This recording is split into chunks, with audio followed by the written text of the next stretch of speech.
अस्सलामुअलैकुम। मेरा नाम शमैला बीबी। 3 बच्चे ने मेरे, एक बेटी 2 बेटे ने। बंदा मेरा मजदूरदार है, कदी दिहाड़ी ला ले तो पक जांदा, ना लावे तो कोई नहीं, सुक्का गिला खा ले। मैं फिर बंदियां दे घरां च कम्म करनी है, कोई सुक्का गिला माड़ा चंगा लै भी नहीं है।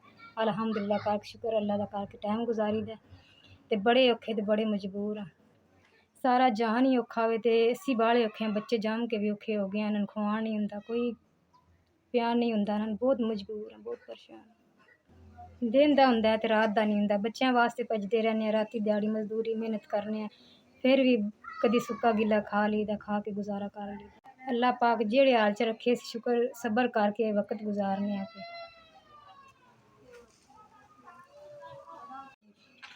3 4 5 भला होवे जी तुहाडा ते तुहाडे दित्ते 5000 पहुँच गया मेरे कोल ते अल्लाह पाक तुहानूं चोखा देवे।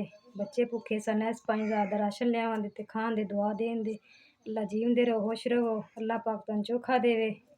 अस माड़े बंदे गरीब, तुहाड़े पैसेआं दा राशन खान दे, बच्चे भी दुआ देन दे, असीं भी दुआ देआं दे, उ'नें भी दुआ दिन्ने आं, सदा तुहानूं दुआ ही दिंदे रहांदे, जींदे रहो, खुश रहो सदा।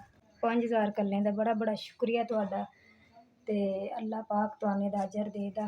किसी गरीब दी इमदाद करनी या राशन देना लैके बहुत अल्लाह पाक दा अजर देदा इस चीज़ दा।